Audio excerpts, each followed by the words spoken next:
ngay jot ay message saa su ne ci téléphone yi ci Instagram fu ne maa ngi fay jot ay message ñuy féddali ci man des fois dama doon bu ma jékki-jékki di jot ay message ma ne waaw pourtant quand même rare naa ji ni muy doxee musique bi fu muy tollu y a tellement d'artistes de très bonnes chanteuses de très bons chanteurs mais terewul seen cofeel ci man musul deñ terewul damay sentir que ni ñoom ñi ngi may bàyyee xel damay sentir ñi ngi naan effectuer nga un moment de pause mais xamal ni ñi ngi lay xaar ñi ngi lay bàyyi xel ñi ngi lay xaar donc xaar boobu ñu may wan à travers les messages à travers les coups de fil wala yóbbante yi moo tax ma ne man foogoon naa sax dañ may fàtte ñun mais je me suis rendu compte que ñi nga xamante dañu yàgg bëgg suivre li ñuy def mësuñu ñu fàtte au contraire ñi ngi am toujours patience pour nga revenir di leen bëggal comme ni ñu ko yàgg yëge loolu tax nag ma ne damay def un single d'abord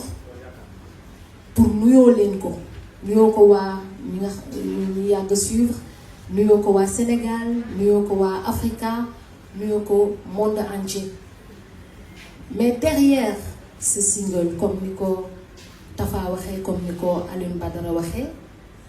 am na yeneen surprise yu ñëw derrière muy un album entier boo xamante ni c'est déjà enregistré ñu ngi ci mais xam ngeen fi ñu toll nii ak jamono yi Covid bi ñu nekk boo defee sa album dafa laaj tournée dafa laaj vraiment def promotion boo xamante ni war nga mën a dem fu ne dem def sa promotion présenter album bi leneen mais on se dit dañuy rafet njort am yaakaar fii ak 2022 bi yàlla dinañu teggil lii nga xamante ne moo ñu sonal lool muy Covid bi te yàlla na ko yàlla dinañu gën a mën a dugg ci loolu ak suñu sago mais kon kenn mënu koo xaar nag ñu ne nañu def loo xamante ne en attendant mooy indi single pour nuyoo ko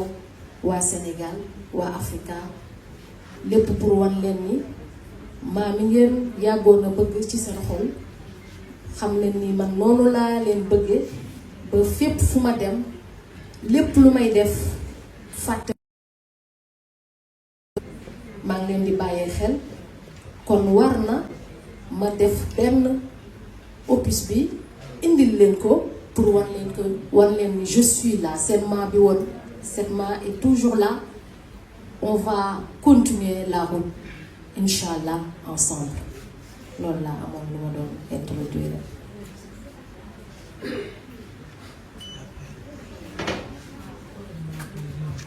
salaamaaleykum. maaleykum salaam. Arouna Niang journaliste présenté commission bi correspondant Dakar Thiès. bëgg naa tey gis la. bokk naa ci ñi nga xamante ne premier café bi ñu ngi studio. yaa doon Parcelles. ma jël la fa yóbbu la Médina premier journal pro war naa wax ne ñi njëkk a génne Massaani ci laa bokk. kon nag bi nga nekkee ñu xamee la Mbour xamee la Thiès ma jël 30 exemple yóbbu ko jox ko Thiam sa guitariste yi di suivre gisatuma la yaa fa defal ak Seka ñu toog tuuti ñu ne Thiès daal gisatuñu chanteuse wala chanteur Thiès ñu la xamee Mbour léegi dañu gën a xam nag ñun man ak yow bi yaakaar beneen bi yàlla mooy yaa ngi Thiès ndax yaa ngi Mbour benn région la mais fonk ma ci loolu jërëjëf mën nga ma rappeler tur bi Arouna Niang jërëjëf man ak yow bi mun mais comme ni ma ko waxee rek ci sama njëlbeenu wax yëg-yëg bi may gis à travers ñi nga xamante ñoo ngi may bind ñoo ngi may woo téléphone ñu ngi yóbbante dafa fort tellement que dama ne duma ma def ko yow bu ko defee ku ci ne nga def ko sa woyu bopp mel ne yow laay waxal loolu laa ci jublu ku nekk xam ne way bi bu la neexee mën nga ko jël nga moom ko mel ne yow yaa ko moom tellement que loolu rek laa mënoon def pour delloo yëg-yëg bu fort boobu fan yi am envers sama jëmm envers man donc loolu rek la pour ñëw sa question ndax fan laa dëkk man maa ngi Thiès toujours Thiès moom laa dëkk comme d'habitude voilà mais Mbour moom voilà dañ fay ñëw rek jaar seen mbokk yi def suñu ay prestations mais je suis toujours à Thiès. maa ngi. waaw.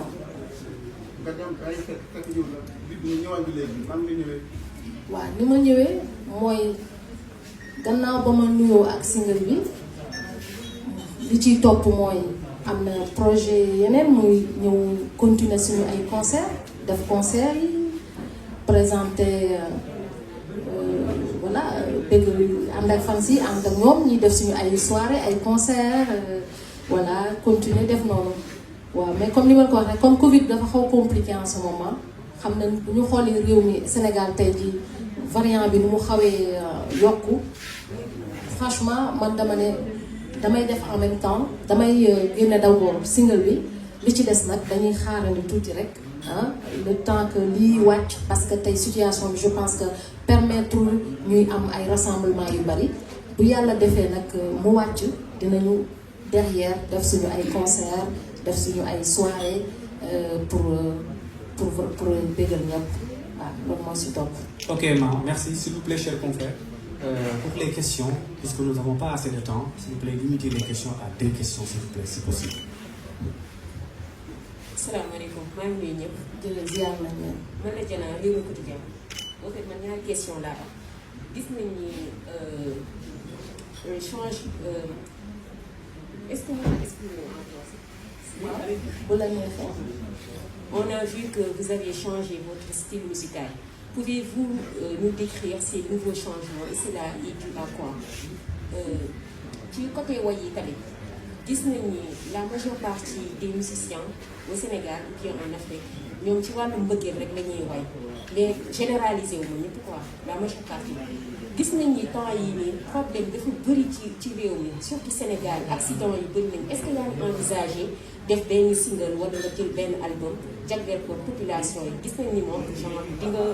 di nga wax tout le temps ci mots yi mais accident yi dafa bëri de trop est-ce que yaa ngi ci bàyyi xel quoi. accident de la route. Oui, accident de la route. Allez-y, moi. Voilà. Changement style musical, moi je dirais pas forcément parce que morceau bi bu ngeen ko xoolee xam ne ku déglu le début du morceau musique bi ni mu commencé dina la war a fàttali un peu ay ñoom composé donc le style est toujours là le style Massane est toujours là sama style la dama demee ba ci fin ba ma gën ko yëngal parce que pour yëngal gars yi parce que dama ñëw pour namantiku j'ai fait exprès def morceau bi vers la fin mu nekk lu danse parce que je veux faire danser les gens ñi nga xamante ni dañ ma bëggoon début bi bu ma nee leen maa ngi nii salaamaaleykum ñëw naa bu mu nee maaleykum salaam ba pare ma ne la ay ca dem nañ ko tegaat ci temps bi ci affaire yi noonu la morceau bi loolu la rek waaw mais je ne pense pas que changement am na mbalax boo xam ne style Massane la mais yeneen ak yeneen ñi ngi ñëw incha allah et pour répondre pour affaire accident yi accident nag moom li ma xalaat rek mooy ci loolu mooy nañu góorgóorlu dañuy ñaax suñu chauffeur yi nekk ci tali bi ñu góorgóorlu ñu jàppale seen bopp jàppale clients yi daw ndànk dal ndànk comme ni ko Serigne Fallou Mbacké waxoon si sa wax ne daw ndànk dal ndànk respecter code de la route te xam ne dara jaru fi parax dawal ak conscience am conscience ci ay dit nga yàpp ànd ak yar ak teggin je pense que bu ñu ko defee rek accident dina wàññeeku. D'accord. Ma, en répondant, regardez les caméras, s'il vous plaît. Okay. Désolé. Bonsoir tout le monde. c'est Rose, présentatrice à Dakar TV. Bonsoir maman. Bonsoir Rose. Félicitations. Merci. Machallah, et je suis vraiment étonnée. Moi, je vois toujours la même Massania. Oh, merci ci compliment bi. yaa ngi may kii rek danga may kii noonu. Non, damay changer ba tey. Merci beaucoup. Alors, sama première question. Artiste thiessois, c'est quoi? Parce que clip bi gis nañ ci pas mal d'artistes. nga woowaat leen ñu ñëw ànd ak yow ci clip bi macha allah. ñoom tamit yàgg nañ bay seen waa ci aar bi te boobu ba tey ñu ngi téye ñu ngi téye bàyyi ñu pourquoi ce choix ñoom ñu ñëwaat ànd ak yow ci biir morceau bi après tant d'années d'absence. Deuxième question bi dafay nekk nan nga gisee li nga xamante ni moo dal Coumba Gawlo Seck comme on le dit une voix ne vieillit jamais. La preuve tey. maa ngi dégg nga ni des fois nga bëgg a bàyyi ndax tolof mais doo mën bàyyi mu mel ni benn envie la boo xamante ni tout le temps boo leen bàyyee dafay ñëwaat xam naa ni mu ngi koy dund moom tamit am na envie retrouver waat voile woyaat ban yëpp nga am bi nga yëgee loolu est-ce que déggante ngeen ban message nga koy lancer merci. Donc pour tontu ci première question bi muy bu ma juumalee complicité bi nekk entre artistes thiessois loolu dafa nekk loo xamante ne dafa yàgg Thiès ci lu avec beaucoup de modestie mais dafa am benn particularité ci art bi nu muy demee foofu artistes thiessois yi dañu yàgg a nekk benn ci lépp lu ñuy def bu dara xewee ñëppay ñëw teew ñëppay ñëw bokk ku ne sant ne tu es impliqué loolu dafa yaay man damaa juddu fekk fa loolu moi je peux même pas vous expliquer lu waral loolu. Deuxièmement xëy na loolu waral na bi ñu yëgee ni maa ngi ñëw def sama comeback ñoom ñu sentir le besoin ñëw soutenir ma dooleel ma pour que Africa yëpp Sénégal monde entier yëpp yëg ni je suis là ñëw naa. seen nag yëg-yëg la envers man tamit seen solidarité comme ni ñu ko waxee pour rek dooleel la culture à Thiès pour wane ne que ay artistes mun nañu wane beneen visage war nañu mun a de temps en temps ñu am ay solidarité entre eux di jàppalante di doolalante en tout cas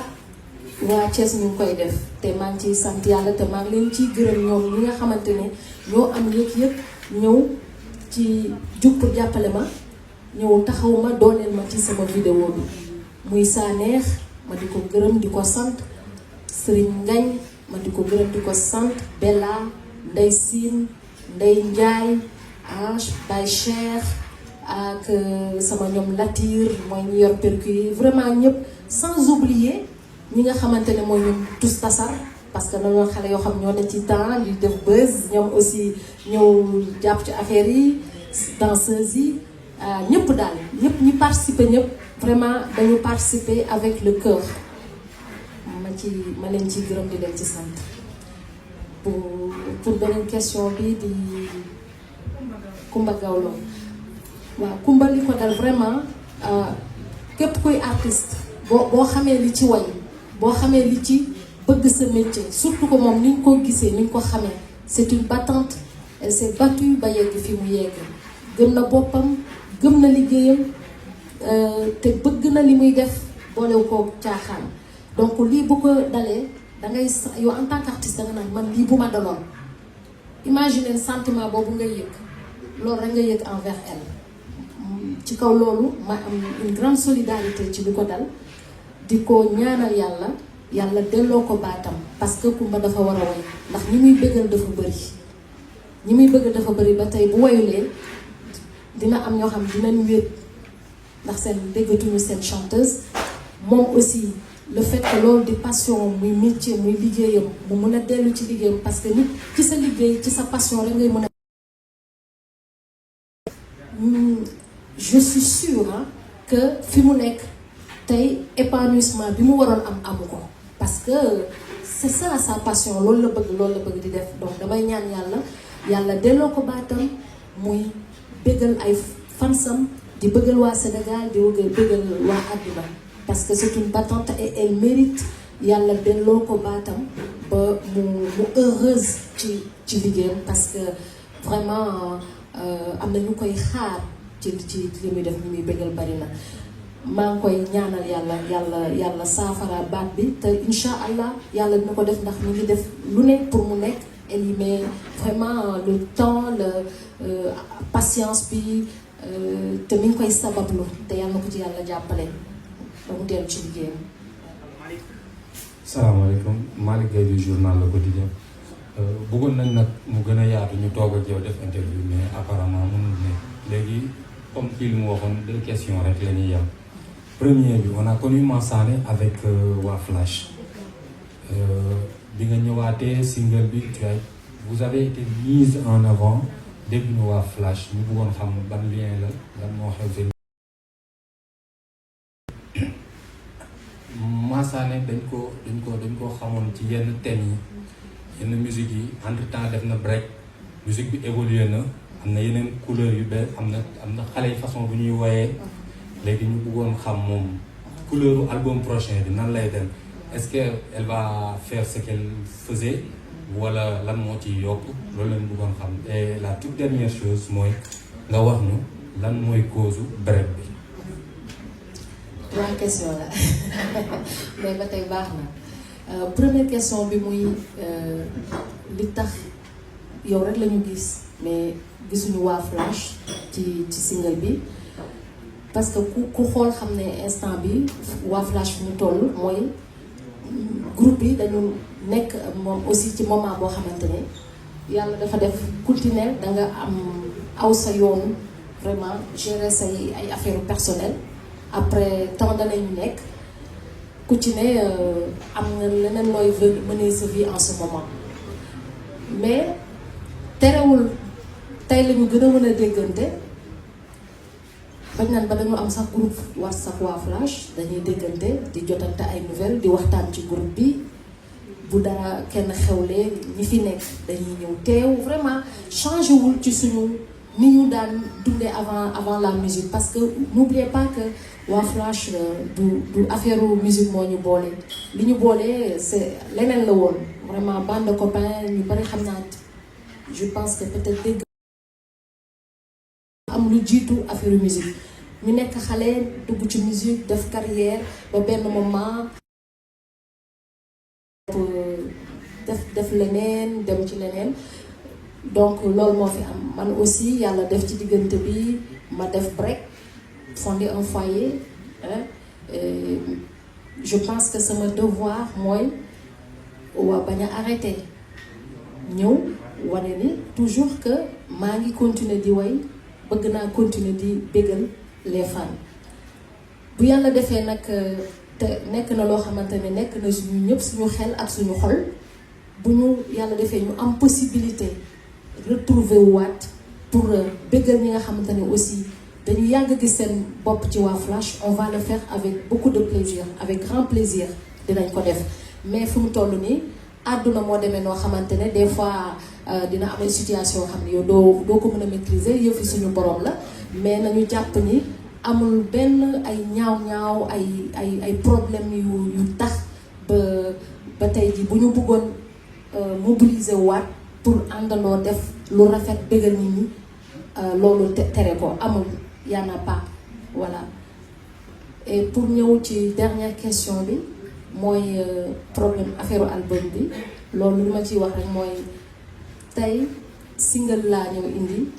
damay bàyyi affaire album dañ koy bàyyi ba le moment venu on en reparlera ñu xam lan laa way ci album bi naka laa ci wayee ak ban style musical laa indi loolu moom surprise laa koy def incha allah.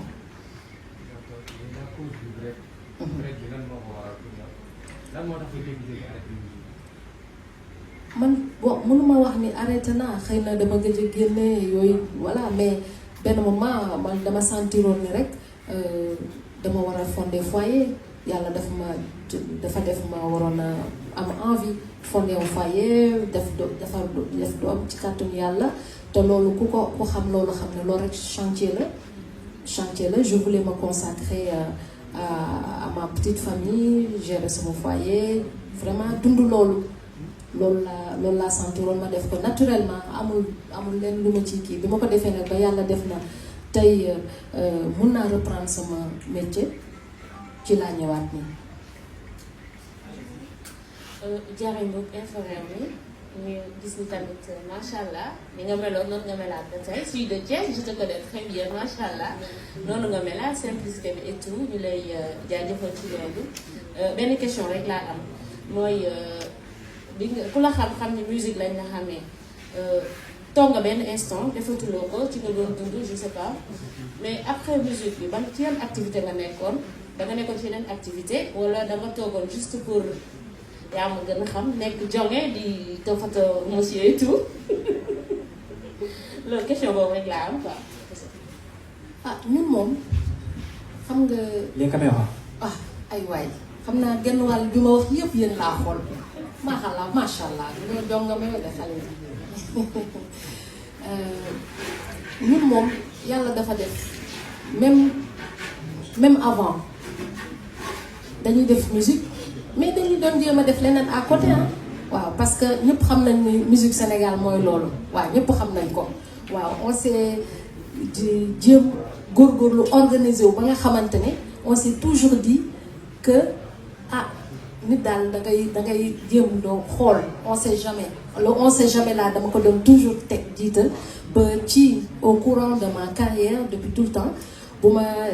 may def musique aussi maa ngi def sama yeneen affaire à côté te loolu laa continuer sama nekk aussi la même chose maa ngi nekk di def leneen loo xamante ni ça me permet may gagner sama vie et te loolu yàqul li ma war ci sama kër dama koy def waaw ak tamit jàppale li ma jàpp sama borom kër jàppale amal ma yërmande ba nga xamante ni dinaa mën continuer di def sama liggéey leneen ak leneen lu ma mën a def ñu xam ne lii laa mën a gérer ci foyer bi mu comprendre ko ñun ñëpp ñu jàppalante ba léegi nii loolu la fa tëddee lu leneen. asalaamaaleykum Massa ñu ngi lay nuyu. jërëjëf. Grand Tapha ñu ngi lay bëggee bu baax a baax gis nañu liggéey bi rafet na trop clip bi tamit maanaam war nga ci beneen image tamit boo xamante ni tey qualité image yu rafet gis nañu ko ci ak yeneen xale yoo xamante ne ay tous tasar yeneen xale yoo xam ne actuellement dañuy def buzz ci réew mi. nga engagé leen liggéey ñoo xam naa loolu la xam naa ne idée Tapha la mooy def yooyu waaye ñu ñëw ci mbirum musique yi nga xamante ne musique Sénégal actuellement ñu gis que ni musique bi maanaam saturé na Massa dafa stand by dem toog quelque temps ñëwaat lan moo ko indiwaat ci musique Sénégal lan la bari na ay label yoo xamante ne actuellement ñu ngi fi di xaar peut-être xëy na Massa ne Subatel jëri ak waa Presse Art est-ce que Massa ne par na pour signer ak label yooyu yëpp pour liggéey ak ñoom ci li nga xamante ne mooy si album bi loolu laa amoon lu ma demee. musique bi saturé na bon waaw y a plus d'artistes y a davantage d'artistes te pour man évolution la àdduna day dox am réew nag mënul yem ci ñaar ñetti waykat rek ñeenti waykat donc bu fekkee ni tey yàlla def na ba jamono mu am davantage d'artistes moo lay wan ni musique bi mu ngi évoluer ci d'une certaine manière te loolu dañ koy sant yàlla moo lay wan ni xale yi gën nañu am passion ci musique ñu ngi jéem a nekk ay artistes di way c'est une très bonne chose et pour man évolution la beneen affaire bi mooy ndax je suis prête à signer ak label yi fi nekk pourquoi pas bu ñu ma tegalee ay propositions yoo xamante ne mën nañ ci liggéey je vais y aller y a pas de souci waaw. salaamaaleykum. maaleykum salaam. Sadio nuyu nañ la. félicité leen déjà ci organisation bi ak vidéo bu nice bi nga xamante ne si tànn nañ ko léegi nii. merci beaucoup Femme Le Sen TV. di la féliciter encore une fois di la wax sois la bienvenue. merci kontaan nañu lool bu ñu yëgee ne que dellu si waat nga que yaa ngi préparé benn affaire pour askanu Sénégal ak ñi nga xamante ne mooy sa ay soppe. ndax yaa ko wax léegi nii. am nga fi ay soppe man mii bind naa la messenger pour amoon benn interview wax ak yow pour mën a fàttali askan bi nit ñi say fan que yaa ngi fi. xamoon tamit ndax da ngay defaat retour ou pas. donc firndeel rek bi nga wax ci ne que nit ñi dinañ la bind message ak yooyu yëpp pour am sa avis ak sa retour ndax dina am. félicitations pour cette très belle vidéo nice na torop bett ñu nag on a vu un Massané d'avant moi personnellement dañuy faral di la gis bu ñu xoolee ci sa clip vidéo yëpp. Massane day ànd ak ay moroomu ak fecckat yi plutôt fecc ak ñoom. tey gis nañ cette souplesse. mënoon na la ci bañ a fekk nga ne peut-être da ngay changer wala yeneen. gis nañu loolu artistes yi la ci wuyu si sa naataango waa Thiès yi nekk na lu ñu apprécier lu rafet lool. la voix aussi elle est là toujours bonne. di dégg nañ ci benn sumbeera ci yenn xëcc yi nga def daaneel nga mu neex lool donc félicitations yal na yàlla wéral baat bi. loolu sax dina tax ma jël pour participer pour féliciter la ndax sama naataango ñoom ñëpp daanaka li ñu laaj am na solo te loolu la ñu soxla woon am te tontu nga ci bu baax a baax. benn rek lay laaj mooy est-ce que maintenant on peut s'attendre à ce que ngay ñëw plus souvent régulièrement et puis tere nga wax nga ko léegi nee nga doon def concert parce que feebar bi mi ngi fi. certes oui mi ngi fi mais namoon nañ la on veut revoir rétro son wu Massane donc tey boo ñu mayoon mu accompagner li nga xamante ne moom mooy ce nouveau single nga accompagner ko avec un show nit ñi dinañ ko nam lool. tamit ndax loolu yaa ngi ciy xalaat dellu si di ñëw chaque 6 mois peut-être boo ñu ci leeralee dinañu neex dara. beneen bi tamit mooy que musique sénégalaise dafa am ñoo xamante ne retrouver wul ci gisatuñu seen bopp. parce que pourquoi xale yi ñu ngi woy certes neex na mais mélomane yi dëgg du ñu apprécier yéen la ñu soxla donc est-ce que on peut s'attendre à ce que nga garder cabu avant. ba ñu ñëw gis ne que musique business moo fi nekk nga bëgg adopté wu pour mën ci dund ak yooyu genre bon exemple. mais ndax yaa ngi xalaat à ce que nga garder li ñu xam ci Massane muy thématique yeeg professionnalisme bi ci am. merci beaucoup et désolé non c'est am na solo li nga wax yépp merci beaucoup kontaan naa ci appréciation bi nga am ci vidéo bi deuxièmement ci sa question. muy ndax xalaat naa di ñëw di def plus de concerts parce que gars yi namm concert yi waa Flash yeeg Massane bëgg gis Massane voilà loolu incha allah yàggatul c'est vrai que feebar bi tax na ñu bëgg a gën a prudent mais li nga wax noonu lu ñu programmé la incha allah incha allah ñu ngi programme def la grande soirée comeback. au mois de novembre nag waaw au mois de novembre incha allah la ñu bëgg a def la grande soirée comeback pour présenter les titres de l'album aussi pour vraiment fësal suñu teewaay ci retour sur la scène musicale et aussi pour comme ni ñu ko waxee rek wan fans yi que nous on est toujours là. loolu nag on a décidé d'attendre jusqu'à novembre am temps où vraiment préparer le terrain bien préparer le terrain mais aussi parce que spectacle la ñu bëgg a wane vraiment spectacle inédit waaw incha allah bi ñu fi yàlla bàyyee on ngeen di préparer spectacle inédit bu amul fenn pour soirée dîner spectacle boobu pour wan la ni rek ñu ngi ciy bàyyi xel incha allah. dinañ ci ñëwaat continuer ak gars yi nga xam ne dañu nam musique boobu léegi ak est-ce que album bi li may préparer ndax dinañ ci sentir toujours musique ba woon ou pas toujours ba ne rek surprise lay doon xam naa ni daal dinaa fexe ba je sais que dans cet album là pour wax ci tuuti j'ai voulu rester moi-même être sincère avec ñi yàgg aventure ci suñu musique bi ñuy def je voulais rester vrai li na ci man rek la présenter parce que dama absenté tu vois bi ma ñëwaatee dama sotti li na ci man li ma dund ci diggante bi li ma yëg-yëg ci àdduna bi tey ni muy demee donc vraiment ça va être un album plein de sincérité entre man ak ñi ma doon déglu et certainement dans ce cas-là sûrement di ngeen retrouver peut-être li ngeen daan yàgg di bëgg di dégg tout le temps merci.